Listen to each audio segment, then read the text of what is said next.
Universidad de Valparaíso. Su presentación se denomina La transición privatizadora, el paso de ferrocarriles y los puertos de Chile a concesiones privadas, los casos del puerto de San Antonio y Metro Valparaíso. Muchas gracias, Matías. Gracias a ti, gracias a todos por venir igual. Yo me tocó hacer la parte de la quinta región de esta investigación. En base a esto me tocó entrevistar a dirigentes sindicales tanto del puerto de San Antonio como de Metro Valparaíso, que ellos estuvieron paralizados durante el 2014, cada uno con sus propias problemáticas, sus propias luchas. Y en base a la investigación que realizamos con mi profesora guía, que está yendo mi tesis actualmente, Sonia Reyes, nos dimos cuenta de que estos dos sindicatos, correspondientes al sector de transportes, tenían una cierta particularidad. Nosotros, para efectos prácticos de la investigación, decidimos distinguir entre los sindicatos del sector público y del sector privado, pero nos dimos cuenta que tanto los trabajadores portuarios como los trabajadores de los ferrocarriles no calzan dentro de ninguna de estas clasificaciones, sino que tienen una administración mixta, tanto pública como privada.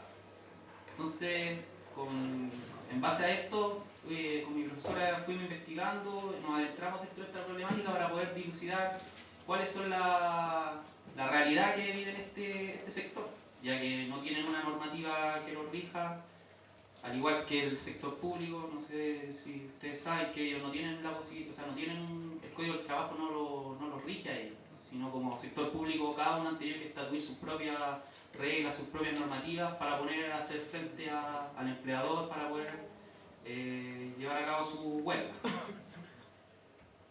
Bueno. Entonces, en este sentido, notamos que, en primer lugar, estos tanto ferrocarriles como los puertos, el Estado los tiene en una posición de sectores productivos clave, junto con otra serie de empresas de las que el Estado aún mantiene cierta injerencia, como por ejemplo los astilleros de la Armada, Televisión Nacional de Chile, la Polla de Beneficencia y una serie de empresas más que están catalogadas como estratégicas. Ahora a mí me parece interesante ir a ver por qué el Estado mantiene en estas empresas importantes una cierta control aún.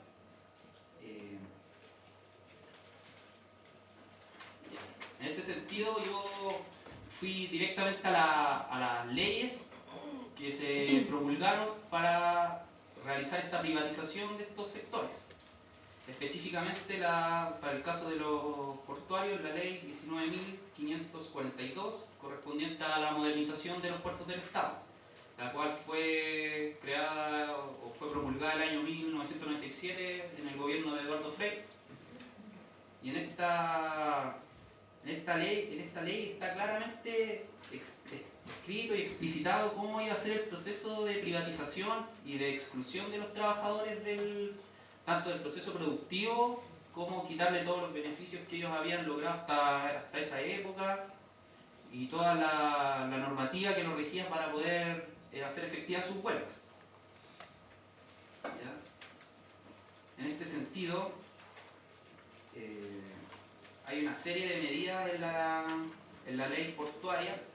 Por ejemplo, se traspasó la antigua empresa nacional de los puertos, en Porchi, que era la empresa nacional portuaria, y se dividió en 10 filiales, cuya empresa iba a regir cada puerto en particular, tanto para Arica, Iquique, Antofagasta, Coquimbo, Valparaíso, San Antonio, Talcahuano, Puerto Montt, Puerto Aysén y Punta Arenas. Entonces, esta empresa se dividió en 10 filiales y cada empresa particularmente tenía que empezar un proceso de licitación a capitales privados que iban a ser los controladores de cada puerto. También se fijaron las facultades que tenía la empresa, que a grandes rasgos era todo lo que significa el control, la administración, la gestión de los puertos, la administración de los trabajadores, el control sobre los trabajadores, la expulsión de muchos trabajadores y en definitiva todo lo que significa la administración de un puerto. Además, algo que me llamó la atención bastante fue que de hecho son muy pocos los artículos que refieren directamente a los trabajadores, y los que refieren a ellos son todos del medro de ellos. Por ejemplo, uno de los artículos menciona que a los trabajadores que ya llevan 15 años trabajando para en la empresa de los puertos de Chile iban a ser jubilados, y lo dice claramente por el solo poder de la ley, iban a ser jubilados sin mayor beneficio, unas pequeñas indemnizaciones que debían luchar individualmente cada uno. Los sindicatos que estuviesen formados podían mantenerse, pero ahora tenían que volver a establecer su estatuto, ahora bajo las nuevas condiciones que iba a poner la empresa. Y así también que se permitía a un trabajador del sindicato formar parte del directorio, pero solo con derecho a voz. Por lo tanto, esas creo que eran todas las medidas que referían simplemente a los trabajadores. Por lo tanto, se puede ver que esta ley no tomó para nada en cuenta los intereses de los trabajadores sindicalizados y los que no lo estaban. Es lo mismo para el caso de ferrocarriles, prácticamente la misma figura. La empresa de ferrocarriles del Estado fue dividida en distintas filiales, como el caso del Metro Valparaíso, Merval es quien toma el control. Lo mismo para el transporte ferroviario de carga en el norte o el transporte de pasajeros hacia el sur. Es prácticamente la misma figura legal la que se ocupa. Al mismo tiempo, encontré un instructivo de la Direcpress, de la dirección de la Secretaría Presidencial de la República, en la que establece cuáles van a ser las acciones que deben tomar los controladores de estas empresas, mitad pública, mitad privada, en procesos de negociación colectiva con los trabajadores, de los que se deja claramente establecido que los reajustes salariales no pueden superar el 1% real, por ejemplo. Estos reajustes se tienen que condecir con la productividad que pueda tener la empresa en caso de que los índices de productividad sean negativos o no vayan creciendo. No se debería llegar o los trabajadores no deberían acceder a un reajuste salarial.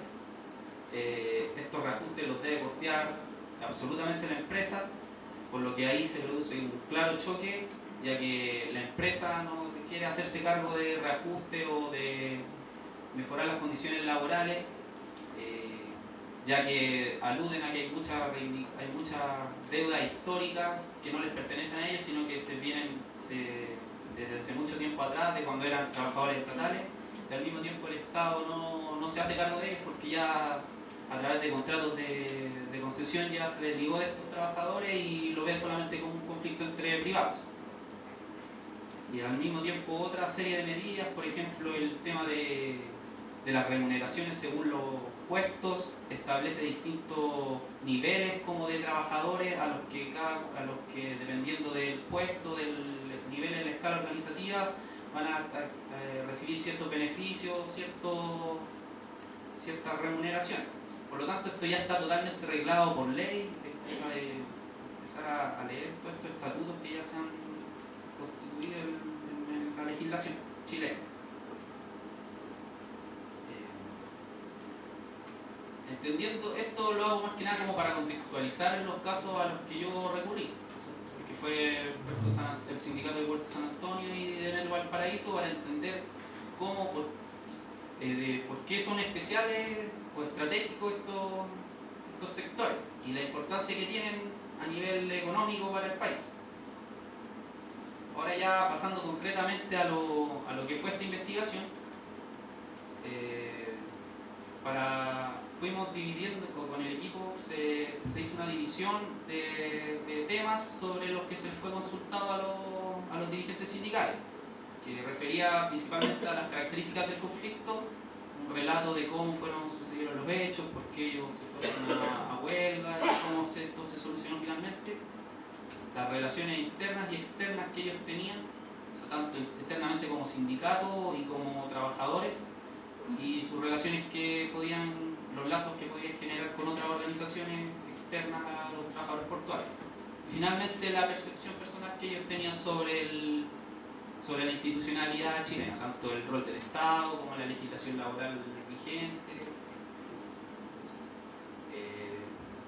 Específicamente en el caso del puerto San Antonio, yo me entrevisté con el expresidente de la FETRAMPEC, que es la Federación de los Estibadores del Puerto Central de San Antonio, que Puerto Central es el controlador de una parte del puerto, el espigón norte creo que es, ¿sí? Y cuyos dueños son el grupo Mate. Ellos son el empleador en el caso de estos trabajadores. Sus luchas se fueron durante el 2013 y el 2014, donde ellos estuvieron paralizados más de 40 días en algunos casos, paralizaron más de 10 puertos dentro de todo el país, tuvieron bastante conflictos con fuerzas especiales de carabineros, la empresa, hubo mucho, según el relato de este compañero, hubo mucho amedrentamiento hacia los trabajadores, incluso amenazas a familias, golpes, maltrato psicológico y físico incluso. Las demandas principales de estos trabajadores eran por la media hora de colación, por ciertas reivindicaciones históricas que les debían en relación a los contratos, ya que ellos poseen una figura bien particular de contratos, que son contratos eventuales o por turno, en los que su contrato vence el mismo día, es por día, por lo tanto no tiene ningún beneficio previsional, ni de salud, ni ninguno de esos beneficios a los que se puede optar a tener un contrato. En relación al Metro Valparaíso, acá hubo una diferencia. Ellos se rigieron completamente por el proceso de negociación colectiva. Sus demandas eran más que nada reajustes salariales y sí, ellos siempre se mantuvieron apegados a una huelga legal, no como los trabajadores portuarios, que ellos por su contrato, por lo que explicaba recién, no tienen derecho a huelga, por lo tanto sus luchas siempre han estado al margen de la legalidad. Entonces aquí igual se puede ver una contraposición entre sindicatos de un mismo sector económico con una constitución normativa parecida, pero que la diferencia radica en las formas de lucha que adquieren los trabajadores. En cuanto a las relaciones internas dentro de los trabajadores en el puerto San Antonio, se pudo notar una clara tradición sindical. Ellos llevaban más de 50 años como sindicato, sus dirigentes llevaban años también como trabajadores y luego como dirigentes, por lo que por tanto, por eso ahí radicaba el poder de estos sindicatos en su capacidad de movilización, ya que todos los trabajadores que entraban tenían una tradición que podía ser familiar o que se empapaban de ella al integrarse al trabajo. Esto claramente se ha ido perdiendo por la entrada de estas empresas privadas, que como ya lo mencioné anteriormente, han ido despidiendo a los antiguos trabajadores, los han ido jubilando. Esto después de las movilizaciones del 2014 se volvió a producir un proceso similar en la que han entrado nuevas generaciones de trabajadores que no están empapados de esta tradición sindical y que simplemente no adhieren. Por lo tanto, podemos observar lamentablemente un claro declive en las luchas sindicales de los portuarios a nivel nacional. En cambio, en el metro o en los ferrocarriles en general, fue posible notar que un proceso inverso, de que ellos ya sufrieron este proceso de privatización completo, en el que fueron desmantelados la mayoría de los sindicatos, pero ellos se han rearmado como sindicatos de empresas pequeños y poco a poco se han ido relacionando entre sí. Por ejemplo, Metro Valparaíso tiene relaciones con Metro de Santiago, con el metro que va hacia el sur, por ejemplo. con los trenes de carga que trabajan hacia el norte, en las mineras, por ejemplo, y han creado coordinadoras, han creado sindicatos interempresas.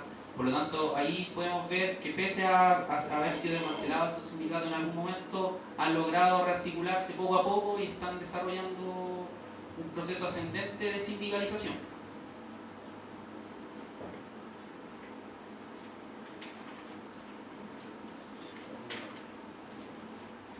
Los 5 extra. 15, tenían 0 de los 15. Y 5 extra.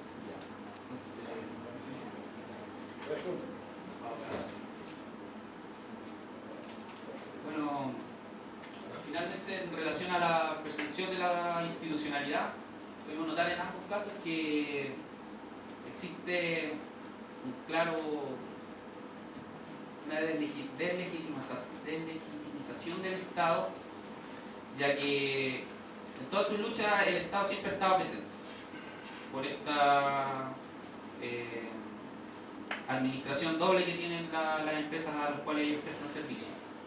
Por lo tanto, cada vez que ellos desarrollaban una huelga, el Estado entraba inmediatamente, pero siempre con una actitud de quebrar la huelga para mantener la productividad, para que en el caso de los puertos es lo más claro, ya que al paralizar el puerto se corta todo el comercio, tanto de exportación como de importación, y todo el daño que eso le genera a la economía nacional. Por lo tanto, entonces el Estado siempre llega, pero con un rol más que nada de quebrar la huelga. E incluso en el relato de los trabajadores lo señalaban casi como un carabinero y que siempre tomaba parte por la parte empresarial. Lo mismo para el caso del metro.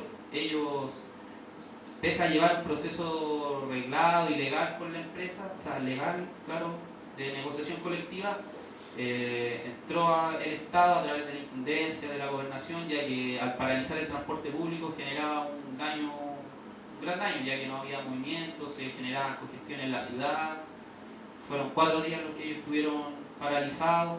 Inmediatamente el Estado ahí entró a las mesas de negociaciones para destrabar lo antes posible los conflictos.